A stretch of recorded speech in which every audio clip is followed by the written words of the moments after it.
Hey, Ed here from 10,000 Foot View, and I've got another Google Ads quick tip for you today.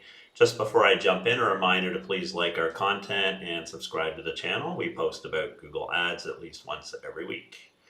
Okay, so today I'm going to be looking at a new beta feature that Google's been rolling out to a number of campaigns, or rather a number of clients that we manage. You may have seen it as well, and if you haven't, it's very likely that Google will roll this out for all advertisers within the next quarter, which we're talking about Q1 of 2025. And that is brand guidelines for PMAX campaigns. And so what brand guidelines do is it simplifies the management of different look and feel aspects of your campaigns. And by setting them at the campaign level, then those will be adopted automatically in your asset groups within that campaign. And also once they're preloaded or loaded, entered once into a campaign, then when you create a new PMAX campaign, those should pre-populate for you.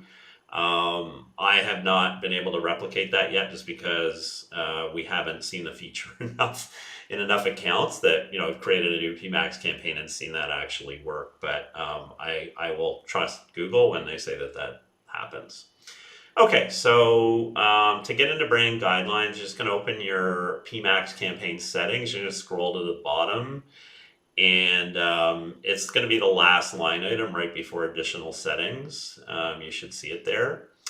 And so there are a number of items in here that you can adjust or set. So again, by default, this may pre-populate with all this information. But if not, then you can manually enter that or override. So with respect to business name, it's going to pull that from the website URL, but it should match your business asset, assuming you've created a business name asset, which again should also match your business verification name. So all those things should line up. Honestly, if you use a different name here, I'm not sure what will happen, but I would assume that Google disapproves it since you haven't verified your company as kind of using that brand. And then the logos, again, it will pre-populate. You can add additional ones.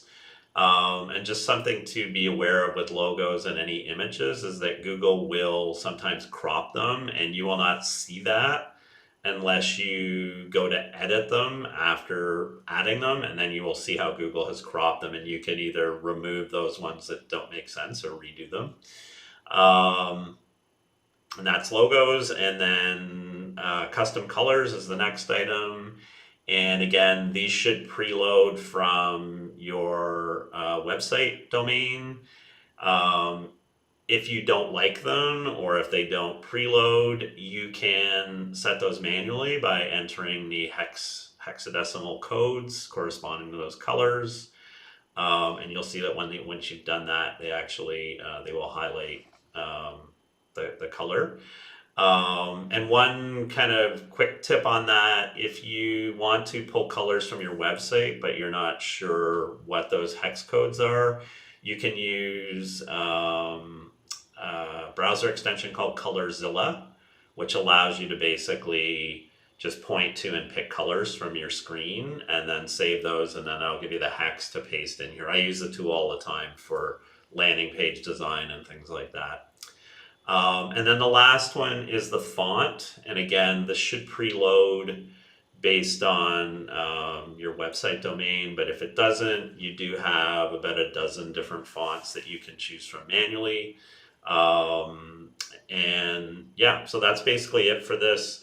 You already have these settings within asset groups, but I guess what Google's going for here is just simplifying creative creation, since this kind of most advertisers use the same content over and over again in asset groups, so this just simplifies it by having it at the campaign level.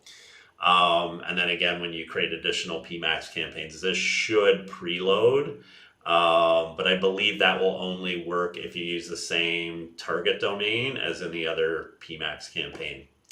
But anyway, it's a nice thing. It will be a time saver for those of you that generate a lot of PMAX campaigns and or a lot of asset groups. So hopefully this will roll out in the next quarter. That is it for today. I hope you found the post useful, rather video useful, and I will see you next time.